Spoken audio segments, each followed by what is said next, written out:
You've survived another week. Thank you for listening, downloading, and subscribing to the Blackmanwithagun show. He ain't heavy. He's my brother. This week we're talking about gun rights, and two gun rights organizations are in the front this week. The California Gun Owners and the National African American Gun Association. Hi, this is Reverend Kenn Blanchard, and you're listening to the Black Man with a Gun show. I've been podcasting since 2007 with game-changing guests, American history, product reviews, interviews, and wisdom for and about the conscientious ones in our community. Welcome. Now, this show isn't for everybody, but everybody that hears it is guaranteed to be respected and maybe learn something new. And it's okay to disagree with me. I am still learning myself. But understand that the reason for my entertaining show is to make you better and thus make the Republic better. I'm hoping that something you hear will save you. Save your money, save your pain.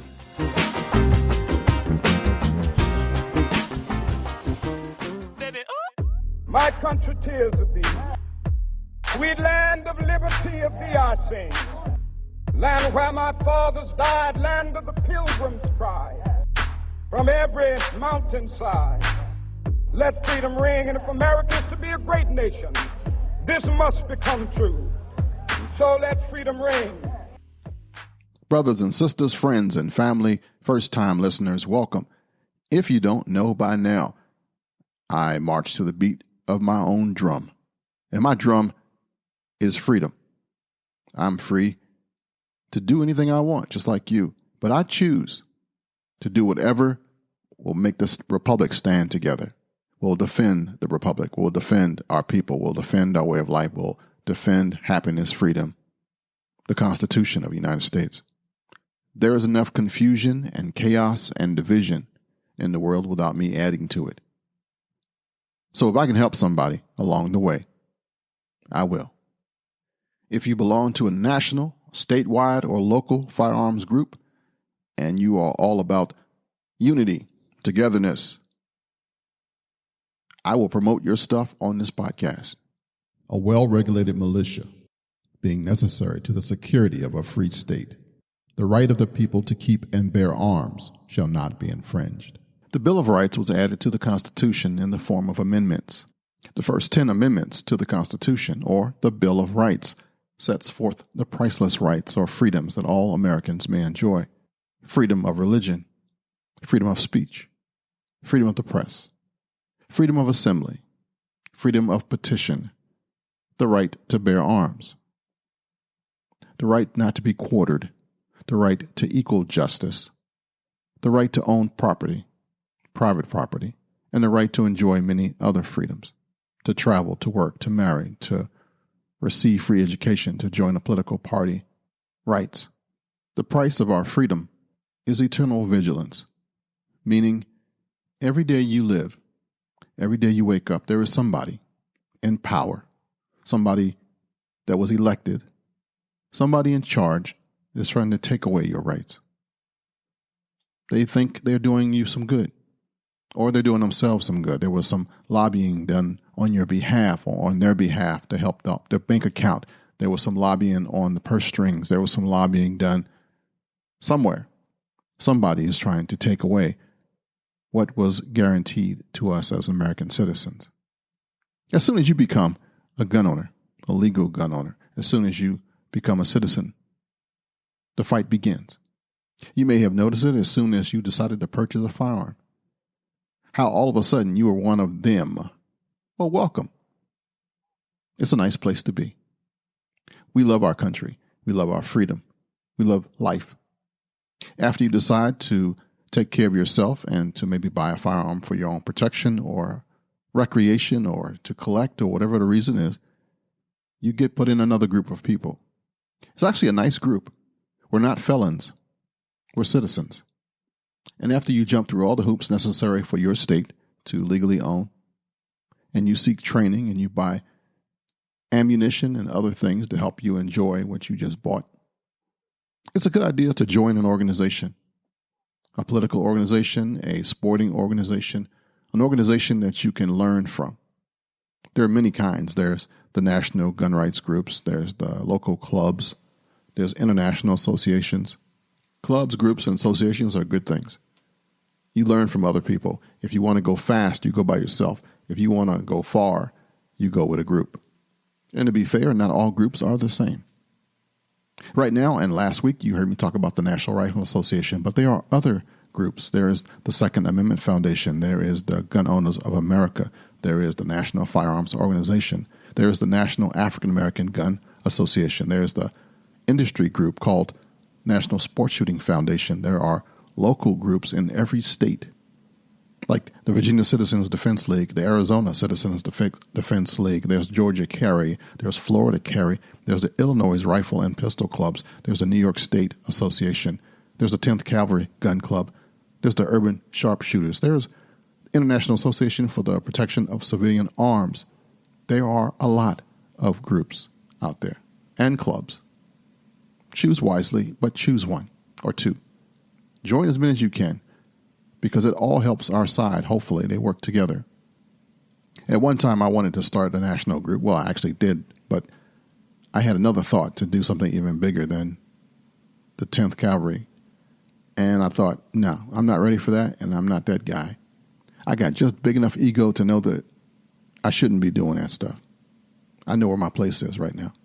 One of my goals for this podcast, and it's always been that way, is that to be the voice of our people. All of our people, our nation. This week, we're going to hear from Sam Paredes, the executive director of Gun Owners of California. Gun Owners of California is gunownersca.com. They just filed an amicus brief because of some of the stuff that's going down in the state of California. So listen in as we talk to Sam from California. Welcome, man. Thank you, Ken. It's an honor and a pleasure to be here. And I grew up in the Mexican Baptist Church, so I should just be calling you Reverend. Amen, man. Pastor. So how are you doing? I'm doing pretty good, man. This is a strange time, but I'm making the best of it. I'm going to be the enthusiastic guy, the guy that cheers folks on, and the battlefield chaplain is my term right now. Mm-hmm. So that's what we got to do. We got to dig in and fight, no matter what. You guys just put in some work with the amicus brief. What's that all about? Well, here in California, as most people know, they passed the residents passed by initiative, and the state legislature passed some laws that created an ammunition registration program where people have to go and have background checks before they're allowed to buy any ammunition. And if they're not approved, they're denied the right to buy ammunition. So a lawsuit was filed by some of our partners in the fight here, the California Rifle and Pistol Association, and with support of the National Rifle Association. They filed a lawsuit called Rohde versus Becerra. Becerra is the Attorney General, and Kim Rohde is our Olympic champion. Oh yeah. And they filed this lawsuit to overturn the ammunition registration laws as a violation of the Second Amendment. So we took it to a judge in San Diego, Judge Roger Benitez. He's the one that ruled previously in California that our limits on standard capacity magazines was unconstitutional, overturned it. It went to the Ninth Circuit and was overturned there. So we're back to the old scheme of limited capacity magazines. Well, he heard this case and ruled that it is so unconstitutional that he issued a stay on the law and said that an injunction on the law and said that the law could not be imposed. And then the Attorney General appealed it to the Ninth Circuit Court of Appeals. And the Ninth Circuit issued a stay on the injunction saying that we have to review the case to see if the judge's ruling was correct. So we filed a friend of the court brief, a amicus curiae, in support of Rohde versus Becerra.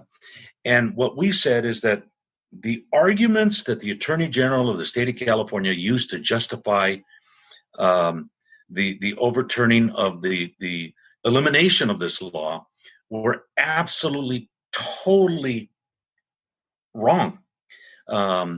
In California, in the first several months of the implementation of the law, there were over 300,000 purchases of ammunition. And out of that, 100,000 people were denied the right to buy ammunition because the system is messed up, because the Attorney General cannot maintain accurate databases. The system is so dumb that it cannot differentiate between, when somebody submits their address, AV period or AVE period or AVENUE. It cannot differentiate between those. So if it wasn't perfect, they rejected the ability to buy ammunition. So the Attorney General claimed that out of these 300,000 background checks, that they caught 750 people who were not eligible to buy ammunition. Well, we challenged even that number because the Attorney General, in justifying this case, said that our existing background check system obviously allows people who are prohibited in California to buy firearms. So we needed this added layer of bureaucracy in order to vet people who buy ammunition. So by their own admission, the system is all jacked up, and we filed an amicus brief in support of this. Wow. How can folks that don't live in California help you guys out? You know what, Reverend, this case is extremely important because what happens in California spreads, infects the rest of the country sooner or later. We know that there are other states that are considering the ammunition registration regime that has been implemented here in California. We have to stop the fight here. We have to stomp it out right here in California, and people can support that effort. They can go to Gun Owners of California website at gunownersca.com. And frankly, we have to pay the lawyers to continue the fight for us. That's where we are right now. Any contributions that come in right now are used to support the continuing briefs that we are going to have to file in order to stomp this case into the ground where it belongs. Ken, it is so unconstitutional that law-abiding citizens who have absolutely no criminal records, they don't have parking tickets, and they are denied the ability to buy ammunition because the database system of the Department of Justice is so corrupted and incomplete that it rejects law-abiding citizens. And this corruption in this, it's very timely that Kamala Harris has been chosen as the vice presidential candidate or running mate for Biden. She was the Attorney General of the state of California, and it was the Auditor General of the state of California that accused her of having dubious and incomplete databases governing all of the gun laws in the state of California. She did nothing to update those so that accurate information could be used whenever law enforcement needed to check somebody's background or criminal records with regards to firearms. So dating back then and now, Xavier Becerra has followed in her footsteps and has a system that is at best 50% accurate. You know, you and I went to school all the way through. A 50% accuracy record is an F. I know, right? 70% is a C, and they're nowhere near that. And they tout that we have the best system and we're catching criminals and all that stuff. Well, when you take 750 prohibited people that have been denied, and not all those 750 were actually prohibited people, there was some sort of a problem. Out of 300,000, that is that's terrible. That is millions and millions of dollars spent in a system that has a 0.29 success ratio, percent success ratio. And the fact that over 100,000 people who are law-abiding have been denied their right to buy ammunition and exercise their Second Amendment rights is horrible. And that's why Judge Benitez ruled that this law was totally unconstitutional. There is no excuse for the government to deny law-abiding citizens, that many law-abiding citizens, the right to exercise their right to keep and bear arms, their Second Amendment rights. So we're going to fight this all the way to the end. It's a big battle. Wow. What's it like for a new gun owner now who doesn't know all this stuff to walk into this bee's nest of stuff? First of all, we want to welcome all of the new gun owners that are coming into the fold. We've been in contact with many gun dealers throughout the state of California, and they are telling us that up to 70% of the people that are buying guns right now are new gun owners. And of that 70%, many of those new gun owners are coming back and buying more than one, because here in California, you can't buy more than one gun of any type per month. So these new people go to gun stores and they say, what do you mean I have to go wait 10 days before I can get my gun? What do you mean I have to have a background check? We have city councilmen and members of boards of supervisors who've gone and said, don't you know who I am? Why do I need a background check? I'm obviously clean. And then they're realizing, oh, crud, these laws are in place because we elected people who created these laws, and now they are affecting me and my ability to protect my home and my family with the only tool that's available. Because, as you well know, as we go to defund police throughout the country, and especially here in California, you are your own first line of defense, and people are becoming new gun owners. So we are doing everything we can to encourage these new gun owners to get training. Number one, find somebody locally who can provide the basic training.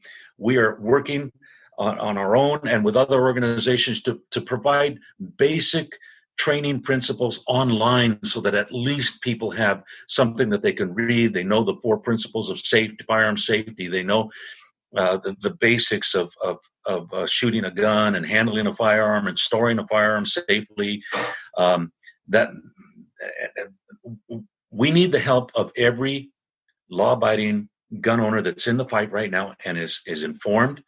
We need them to reach out to their friends and family members who are now new gun owners and inviting them politely into the fold, saying, "Hey, you've always advocated gun control, and now you are a victim of gun control, and you now see you've been shown the light. So we want to invite you into the fold, and you can communicate with Gun Owners of California or other organizations in order to be informed about how to protect your right from the left." And so that's what our big task right now is, identifying those new gun owners and trying to educate them, pointing them in the direction of training, and letting them know that their past voting patterns have given us this situation. Everybody said, this is never going to happen in America. This is the situation we're in is never going to happen. But here we are, and people are opening their eyes and realizing, oh, crud, how am I going to defend my family when hordes of protesters and people come down my streets and they're damaging our homes, and they're stealing and robbing and now they're murdering, and they realize that having a gun is the only way that they can protect themselves in their home, and that's a beautiful thing. Yeah, a little late to the party, but we're glad that they're there. Absolutely. Hey, the buffet table is still filled with food, and the ice chest still have beverages for you to enjoy. Come on in. We saved something for you. The pool is warm, the water is fine. Jump in, because together, that's the only way we're going to fight this off. And right now, it's critical with everything that's going on in Congress. Here in California, the state legislature, Evan, is going crazy. They've got even more gun control bills that they are pursuing, and they've got a very short period of time to do things, and so we're fighting the fight here. There are a lot of good people that have said we're moving to free America, to Idaho and Wyoming and Montana and Arizona and Nevada, but for many of us, this is our home. This is where we have to hold the line and fight, and that's what we're doing here at Gun Owners of California. We've been doing it for 45 years as the oldest pro-gun political action committee in America.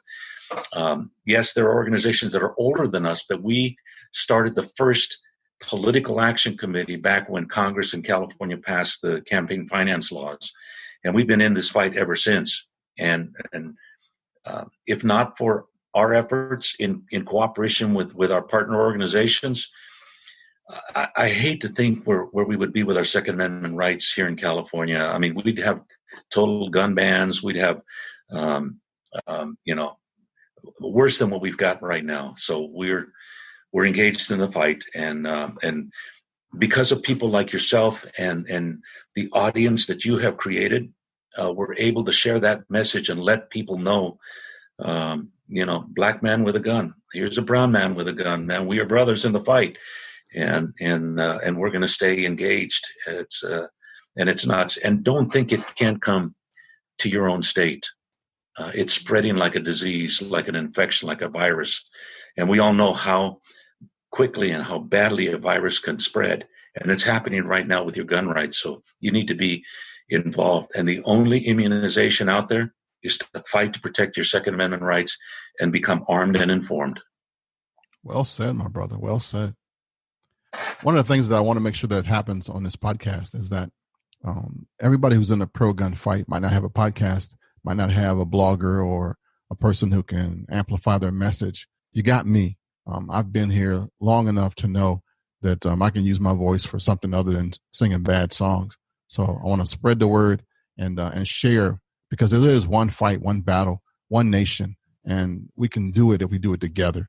So thank you, Sam. Thank you for reaching out, and I'm glad that you're here, man. And again, whenever you need something, man, just call, and you're back on here to give us some more information. Reverend Kenn, thank you so much. It's an honor and a pleasure. I pray that you stay safe, because what you do is so important to, as the Supreme Court said, the ordered liberty in America, spreading the word of freedom and liberty, and justice, and support of the Constitution, and certainly support of our Lord that has given us the blessing to live in the freest country in the world. And right now it might not seem that way, but it still is, and we have to fight for that. So God bless you, and thank you very much for having me on. Since 2014, I have been a member of the Crossbreed Holster family. If you carry concealed, get a holster that supports not only your firearm, but your freedom, the faith, and this brother with a try-it-free lifetime guarantee. Crossbreedholsters.com.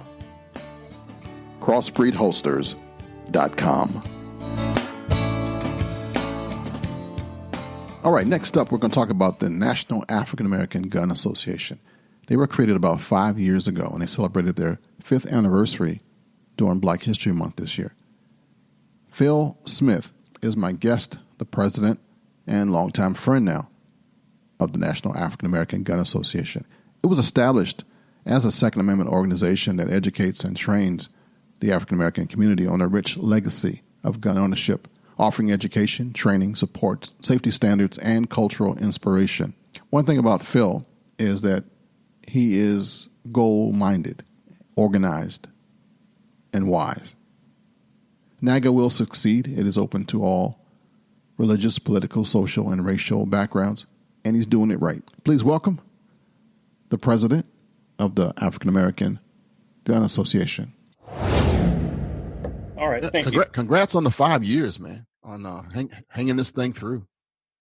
It's been a chore, because a lot of times it was just me just pushing it down the road.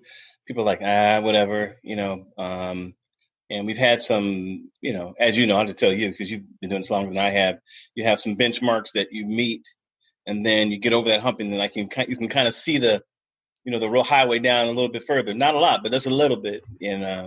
And I understand it's just, we're just a little pebble on the street. So I don't take it any other way than that. But you're doing good though, dude. You're doing really, really good. Because it's a tough thing with us, man. We make it so hard. Yeah, our folks. I love my Black people. Come on, man. That's it right there. I've had people quit the organization because they didn't think that one of the sponsorship discounts the percentage was high enough. Mm. And I've explained to a couple of people, and at this point I'm not worried about them walking away, because if you don't see the value, you don't see the value. I said, look, the membership is $29 a year. What is that? A movie? Yeah.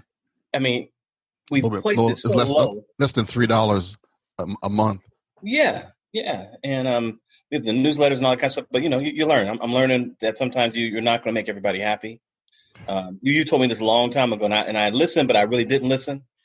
Ken told me that, you're not going to make everyone pleased with you. Some people are just going to hate you for this reason. They just want to, hate on you. So because you did it and they didn't. You succeeded. Exactly.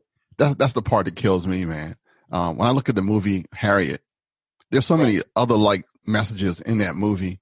If you think about this woman who by herself is going to catch hell because she's a woman, and folks didn't want to listen to her. I mean, she was making a trek for miles, and folks didn't want to go with it.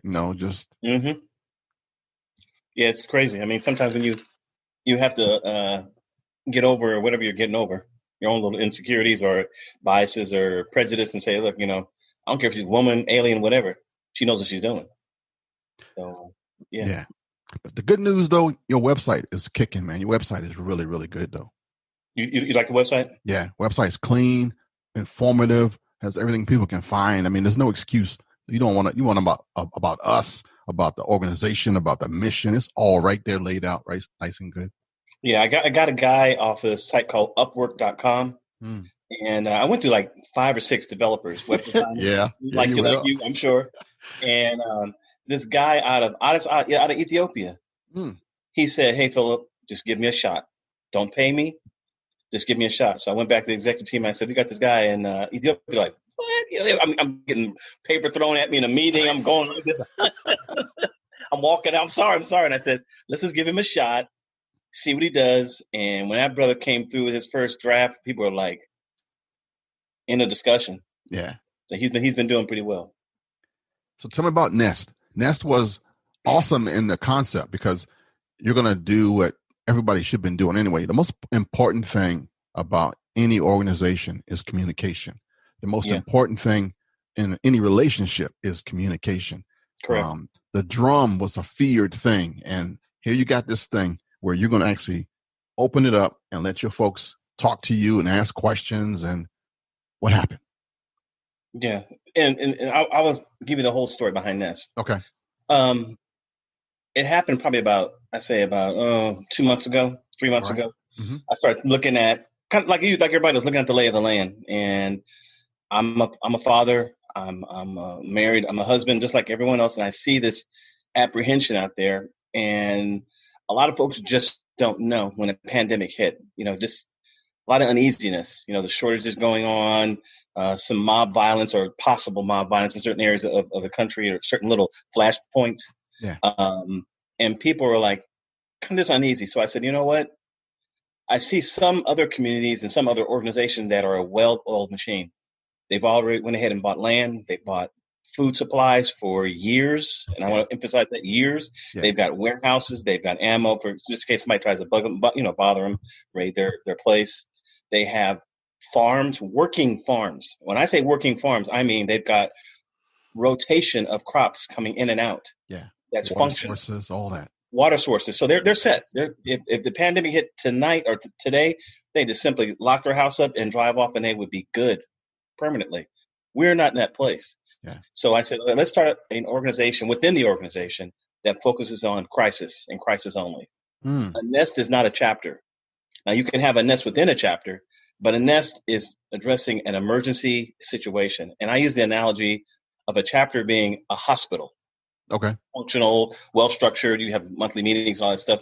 And a nest is an ambulance. The ambulance just takes care of the emergency for the moment and gets you to the hospital. And that's what a nest is. Typically, we like to have a nest of at least 6 people. Everyone has a responsibility. And as you know, I'll tell you from your military background, team tactics wins over single tactics every day, all the time, just about, unless you have Rambo. So one person will be responsible for food. Where's the food at? Where's it being housed? How can we get to it in the case of emergency? Another person is going to be responsible for medical supplies and being certified CPR, whatever the case may be. And quite frankly, you should have more than one person who has medical expertise in case that person gets hurt themselves. Yeah, cross-training. Then you'll have, obviously, I don't have to say this to anyone, we'll have one person responsible for firearms. That's a core requirement as well. And a key point is communication. If the power lines go down for your cell phones, how are you going to communicate? So we're big advocates of ham radios and things of that nature that allow you to communicate to one another in a particular region and even across the country if you have that kind of power or bandwidth on your particular communication apparatus. So that's typically what a nest looks like in its fundamental form. Now, it might be you and your folks structure it differently. You might say, hey, we don't need to worry about the land portion because we're in a more of an urban area and we have a lot of houses that we can go to and kind of shelter in for months at a time. So it just depends. It's not a template or a certain blueprint for you to be successful, but there are some basic fundamental similarities from one nest to another. And it's just a concept. And I'll be honest with you, when I first brought up the concept and put it out on the internet, the response was incredible. We had I got 300 emails myself within a 2-day period. Nice. Just saying, I'm in. I want to hear about this. Let's do this. The day of the presentation, we had 4,000 people sign up and was registered to go. 2,700 only made it to the actual presentation due to the difficulties. And I say at the end of the day, we only had about 1,000 folks that were able to get through all the obstacles that we had that were self-inflicted by us. So the interest is immense. I even got contacted by a couple guys that work for the government saying, hey, I think this is pretty good. What's your plans for doing this? And I'm saying, hey, we should try to push this out on a social level. Very pragmatic, very simple. Let's keep it, we don't have to reinvent the wheel. We have a lot of guys who, like yourself, have military background and have survival expertise behind yourself. Bring those folks in. We have a lot of military here, and we can utilize. We have a lot of law enforcement. Bring them in and structure those nests throughout the country where, in case something does happen, we have folks that are at least a little bit ready for any type of breakdown. And that's just simply the function and my vision of the nest, which has been, well received so far. That's nice. Here's something that you may not know: the limitations of the internet and a lot of our software programs. You said that earlier that you had some technical difficulties, and it reminded me. Yeah. That the U.S. Army was trying to do a ceremony for a change of command, and they got like 3,000-4,000 people that were going to be tuning in. Had the exact same issue. So it's not just really civilians. The limitations of almost to the number. I think we had about 4,000 people sign on because the general and the colonel was speaking, but only about 13 were able to actually watch. What happened? Just limitations of like Zoom, limitations of the bandwidth. There's like, you can watch it after the fact, but live, it will go down almost 50% of the time right now. I'm not sure why, but I don't think it was all on your people. Now that you say that, I remember it happened to us for the Army. I'm working for the Army right now in their public affairs. So I'm learning a whole bunch of new stuff, which is keeping me current. I had a good time. Yeah. It's a learning process. Obviously, we have a lot of dedicated folks, but you learn that anything can happen during the process. Yeah. So there's just to save them. There is limitations to some of the software. It's they'll say that it's worldwide, but for the most part, if it's free, it's gonna fall. It's something about the money thing. If you're not paying ticket prices somehow, it drops. Yeah. And it's and the thing about me, I like information to go out as seamless as possible to our folks because we need it. In a lot of cases, African Americans, and that's my focus. But we have other folks. Obviously, we have over 1,000 white folks in our organization and Asians, Latinos. So we have a good mix. But when we're focusing on getting that information out, I want to get it out quickly. Yeah. I don't like any kind of blockage or obstacles. So got enough Juneteenth stuff happening, but information don't get around for like 2 years. Yeah. got a history of that, man. Right. It's like, oh, that's what happened 2 years ago? Yeah. My bad. I got a history of that, man. It's like late news about your emancipation. Yeah, exactly. This year was supposed to be the year of the convention. Tell me what happened with that. Yeah, we were all set to go. Had our speakers lined up. We had a beautiful venue. We really planned it from beginning to end flawlessly. It was very, very nice. And then COVID hit. And my initial reaction was, okay, let's ignore it. It's not going to affect us, And then I'm like, well, so you can't ignore this. You're sheltering in, So then I, got around with my executive team, which is very, very sharp. They're very intuitive, and they said, Phil, let's look around at the reality as opposed to what you want. And it was, very obvious that we had to postpone it. And almost brought me to tears. I'm not gonna lie, to push that button to send that message out, to 35,000 plus folks. Like, okay, but I got to do it because bottom line, we have to put our own ego to the side, our own motivations for their safety. And that's what happened. We had to kind of push that to the side because there's no way that I can imagine having a convention in Atlanta with 4,000 or 5,000 people in one venue, shoulder to shoulder during a pandemic. The governor would have shut us down. Yeah. Because that's not healthy. And bottom line, that's reckless. So we had to do that. Man, you are doing it. Real leadership. I like it. Thank you. Speaking of which, we don't have too much up in Washington. That's why I don't talk to these people too much around here. Politics is ugly, man. It has never been great on the gun side, but it's not even close to being cool right now. What do you see from your venue?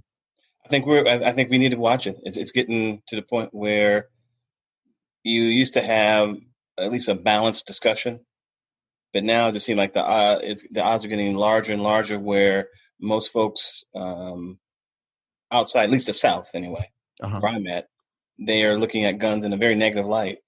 And I'm gonna say this, and I don't want anybody to start emailing me, but you have to email me. Go ahead and email me. In a way, the pandemic, as it relates to firearms, just firearms now, was a good thing.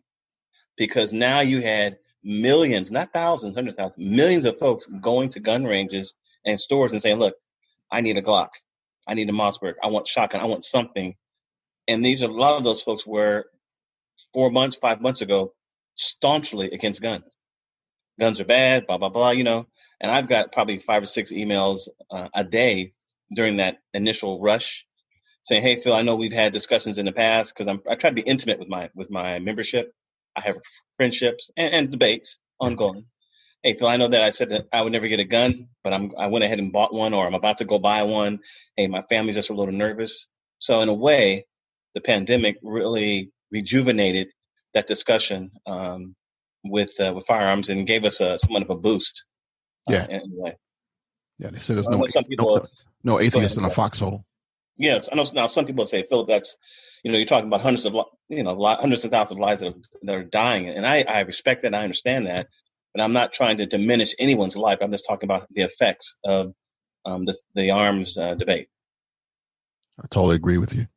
And the media, mainstream media, tried to make it seem like it was all because of the president and the current climate and the racism. That was selling a lot of papers and got a lot of blogs. Yeah, but COVID made it real. COVID. I wrote an editorial, and I'll send it to you. Reality versus theory, and the editorial addresses, and I went to University of California, I went to UC Berkeley and UC Davis, and you have these beautifully structured seminars where the professor comes in with a coffee and he puts it on the desk, and he's got this whole audience of students and young folks listening to him or her talk about the theory of guns or whatever, and it goes into this great debate about how guns should be banished and blah blah blah. But the reality is, when your house is about to be raided by a group of folks going through the neighborhood scrounging for food, or you think that might happen, or there's a food shortage or a gas shortage, you start to rethink that really quickly. And you start saying, you know what, if everybody else has a gun around me and I don't have a gun, I'm at a disadvantage. And that's when you change your mindset and you say, you know what, I'm going to go with the reality, because reality beats theory every time from my perspective. Yeah. And that's what has been happening and is continuing to happen right now with the pandemic.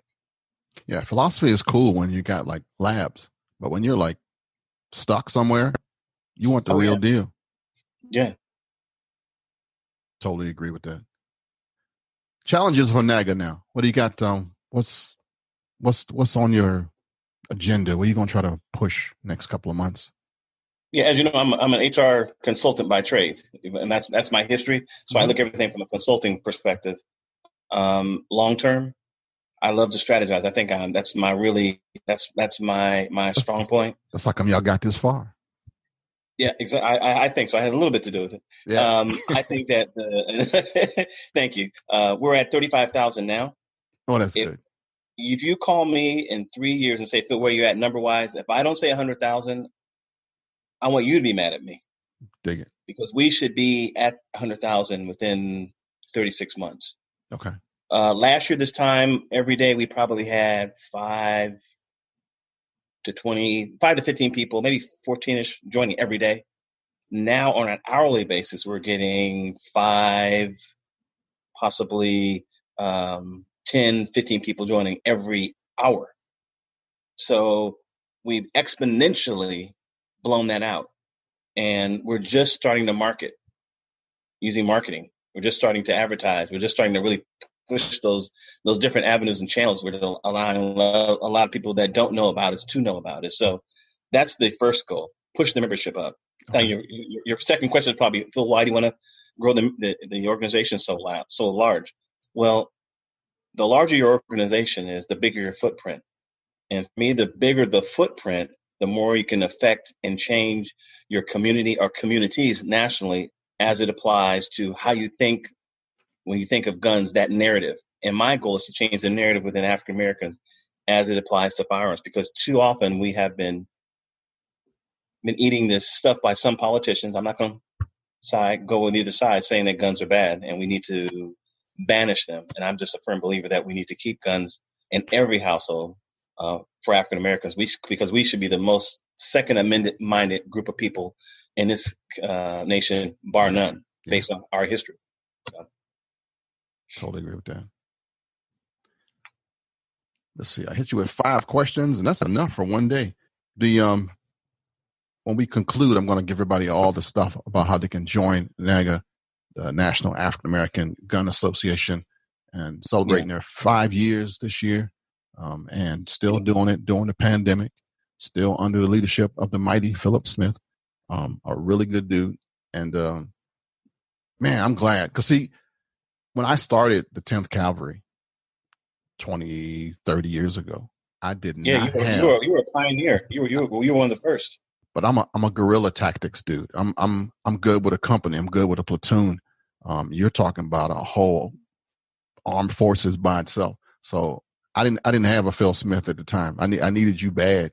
I needed the strategy. I didn't have it. So my small unit tactics worked up to a point, and then after I got to like 100 people, I was freaking out. I was like, I'm gonna do all these people who want to show up at my house, which happened like a lot. We had like these cookouts, and I go to the range, and the range would just turn out to be all brothers and sisters, and folks were like, "Wow." So I started getting credit for whenever Black people came to a range. You must be some of Kenn's people. It's like, really? they just shoot. So that's how take the glory, man. Take the glory. That's how it changed. It was that much of a difference back in the day. So, but I wasn't ready for that. I wasn't prepared for any strategy whatsoever. Mm-hmm. I'm glad that you're here making this thing happen. Yeah, one of the things that when I learned when I initially got into HR, is that from the consulting standpoint, especially for some of these larger companies or smaller companies wanting to get larger, I always talk to them about learning how to scale out.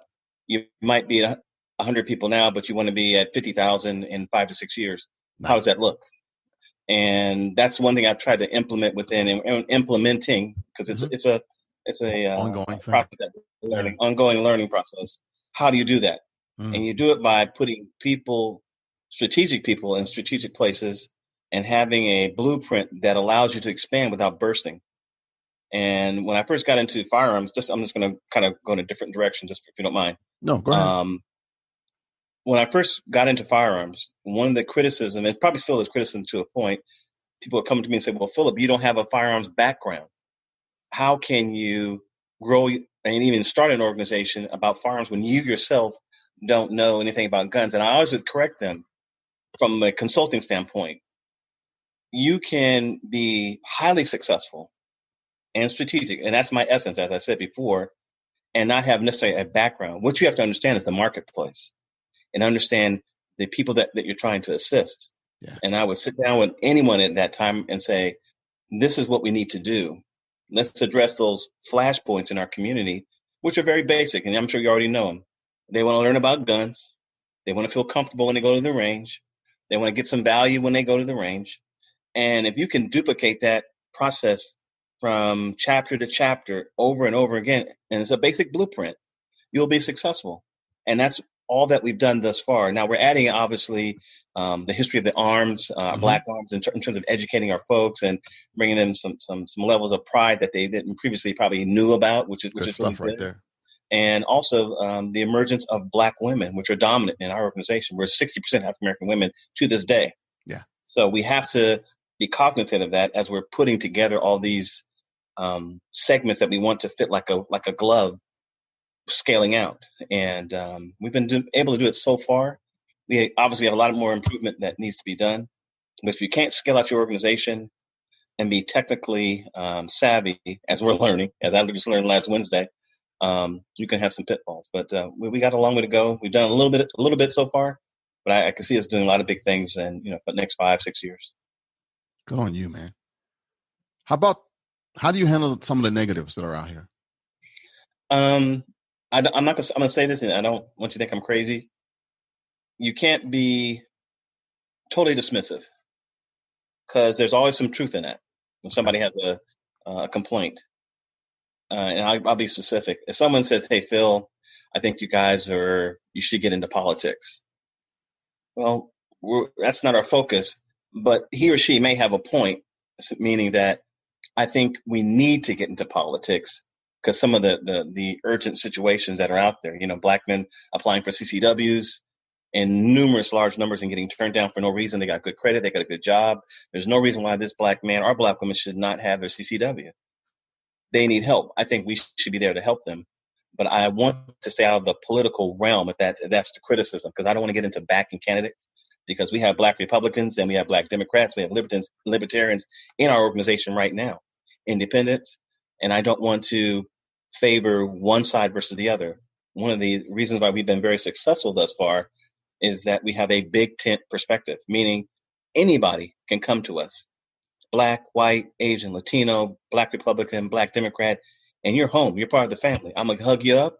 I'm going to say, "What's up, brother? What's up, sister?" Sit you down, Black or white, and we'll sit down. We'll have a good conversation. Now, are we focused on guns? Absolutely. That's the focus of the organization. But if the conversation goes in another direction and we're talking about politics, we're all open to that. But if I say something that you are just totally opposed to, and you just say, "This is the most foul person I've ever met in my life that's part of the membership of NAGA," I still have to respect that. And we have the term to agree. And I think I told you this before, to agree to disagree, but not disconnect, meaning that we have to respect the other person's view. They're part of the family. It's like any other family. People are different. All families are not the same. We're not monolithic, and NAGA is not monolithic. But the key is to make sure that you respect that person at the end of the day. After he says what he has to say, or you say what you have to say, shake hands and say, "You know what, we're not going to agree, but we're going to be brothers and sisters." And that's the missing element, I think, in a lot of organizations right now. They want you to think alike, talk alike, walk alike, sing alike, think alike. And I think that's a mistake. I think diversity breeds conflict, and I think that's a natural conflict. And it's like taking two really sharp knives and going back and forth. You are making both sides sharper in terms of their perspectives, and there's nothing wrong with that. That's a good conversation, at least from my perspective. When you're afraid to have those conversations, that's the big elephant in the room. Why are you afraid to talk about AK-47s in the public realm? Why can't I have an AK-47? If you're afraid to have that discussion, then I think that's a problem in itself. You should be able to talk about anything that within reason, obviously, in good taste, as relates to firearms or politics in your organization. If that's your organization, if they really hold and respect what you say in a respectful manner. What I found out, one of the things you just mentioned about being the same, the groups who want only one type in their organization. Yeah. You can go fast that way, but you will reach a point where you can't go any further. Correct. And if you want to last long time, you're going to have to open to the rest of the world. Unless you just want to stay in your bubble. Especially now. Yeah. You're like you said, you'll go fast. Yeah. Because you're going to get everybody that thinks just like that in the nation. Yep. They're all going to gravitate. But when you're at 150,000 or 1 million, that's it. Ain't going to get that far. You won't get that far or farther than that. Now, if you're satisfied with that and you're like, cool, I got my people with me and that's what we all believe, great. But if you're looking at something 100 million, 200 million, where you're really expanding the base and giving everyone an opportunity, then you have to change your tactics and your philosophy as far as who and how you want to bring somebody in. And I think that's what we're learning. And I want to say this, you don't have to lose your soul for that to happen. Right. You don't have to lose your essence. I can reach out to other communities and say, you know what, this is what we're about. We're about African Americans learning how to shoot, learning about the Second Amendment, learning how to protect themselves. And those are common universal themes. Everybody wants to protect themselves. Yep. Everybody wants to protect their family. Yep. And you want to do it in a manner in which you're respected. That's why we've been able to grow so far and still have our soul. Folks can learn from this, man. Folks can learn. Yeah, they can. They definitely can learn. All right, man. If somebody wants to reach out to you, how can they contact you? They can just go to our website, www.naaga.co. And you'll have a plethora of information there from the history of Black Arms. They'll get information on various chapters. Look at some of the stuff that we're doing nationally in terms of the latest and greatest. We have an incredibly robust and diverse group of folks in our membership nationwide.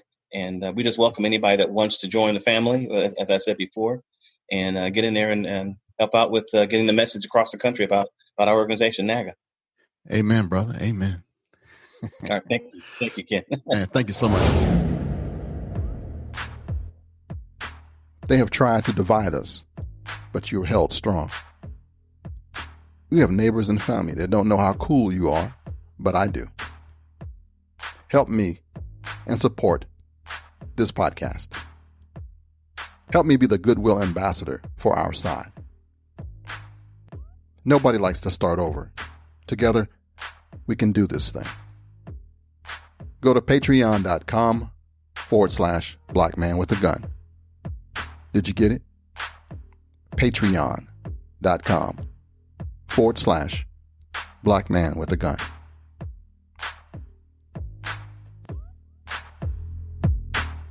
I just heard that Patreon is about to get sued for like mega money, so it might go away. So I have another thing on the website on blackmanwithagun.com called Buy Me a Coffee.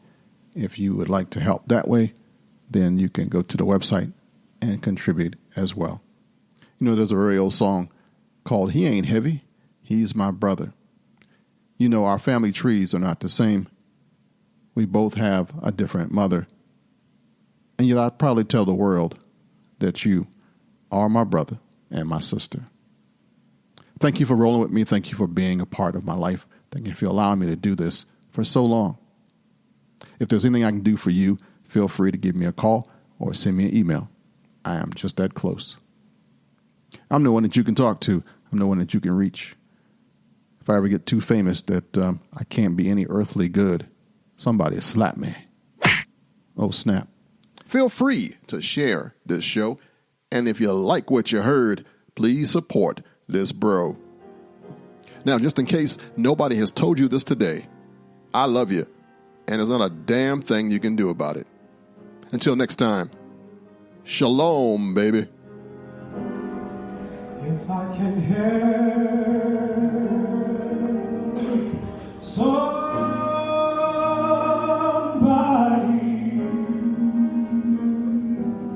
as I pass along,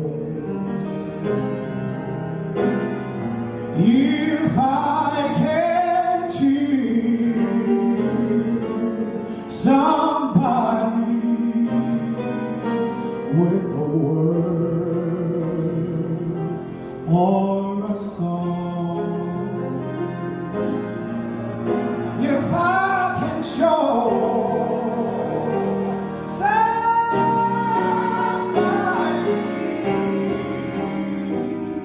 he is traveling